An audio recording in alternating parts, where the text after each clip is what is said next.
这才是维修界的天花板。天大地大我不怕，卡车弹簧也能改成钢板架，真是3套衣服扔2套，他真有1套啊！眼前这辆卡车由于长期耗油量大，再加上后桥动力不足，加满1箱油都跑不到1000公里，经过多次检查维修都得不到解决，车主已经心如死灰。后来经人介绍来到郊外几十公里卡拉奇这家维修店进行维修，这里的师傅说将弹簧改成汉瑞森悬挂就好了。为了方便维修师傅拿来风炮，先将轮胎上的螺丝打松，方便轮胎的拆卸。有风炮的加持，果然是功翻倍。把轮胎推开后，发现钢板弹簧有一根已经出现断裂，但这只是异响的原因。接着师傅还需要把整个钢板组进行拆卸下来，进行更进一步检查。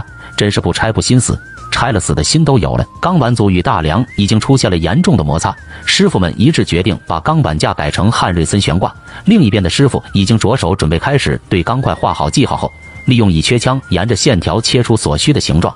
这里的师傅都是经验丰富的老师傅，过程也是相当快的切好了。接下来就可以将其搬到工作台这边进行合拼了。2块拼接后，先在缝隙处做轻微点焊固定。由于钢板的厚度过于沉重，过程需要2人默契配合下操作。别小看这块钢板，来头可不小，是从废弃轮船上拆下来的上等钢板。这里虽然环境一般，设备简单，但这里的师傅技术却很高端，真正做到人强货硬。测量过程是没有什么难度，真正的难度在于焊接顶部的钢板焊接，因为它需要折弯，但在这里并没有高端的折弯机。见多识广的师傅就想到利用仰戈枪进行一边加热，再由另一位师傅使用水管钳将其一点点的慢慢往下压，直至和底部钢板的密度为最小为止。红帽子的师傅用尽全身力气才把钢板折弯到和底板相连接，接着用拉马做收紧处理，才能进行焊接操作。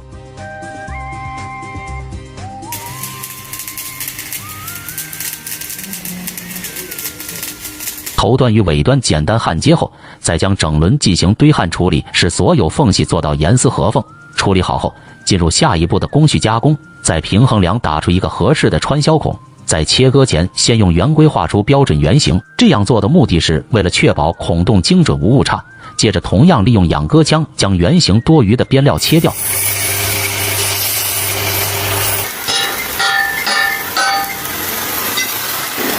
经过一顿猛如虎操作，得到一个2边穿通的孔座。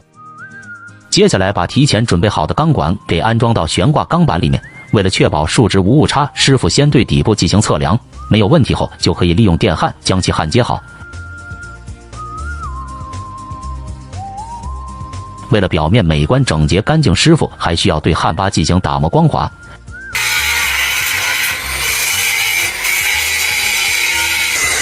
然后调整好位置，就可以安装上悬挂支架了。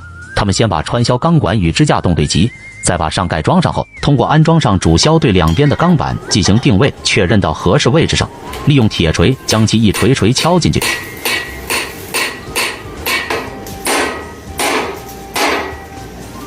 为了整体支架的牢固性，师傅会在顶部的位置上组装上4块钢板进行加固。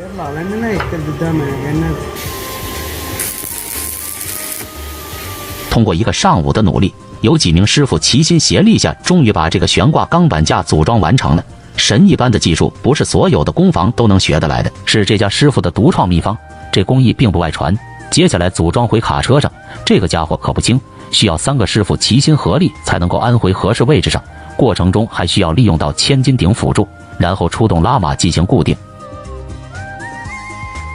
接着使用电钻冲出孔洞，便于安装螺栓。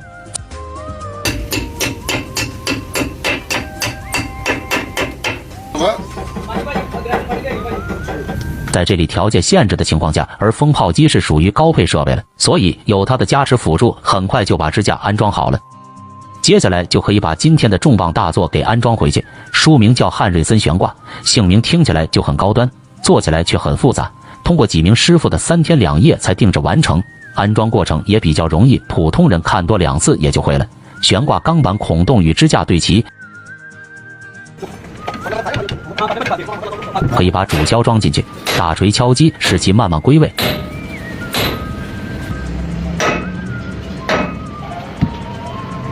安装好后，接着师傅对悬挂进行上下摆动检查一遍，确认没有任何问题后，师傅早已把后桥装好了。为了让其更接近新的模样，师傅就对其喷一层蓝色的油漆，增加色彩。改造也接近尾声，这才是维修界的顶级操作，为师傅们高超技术点赞。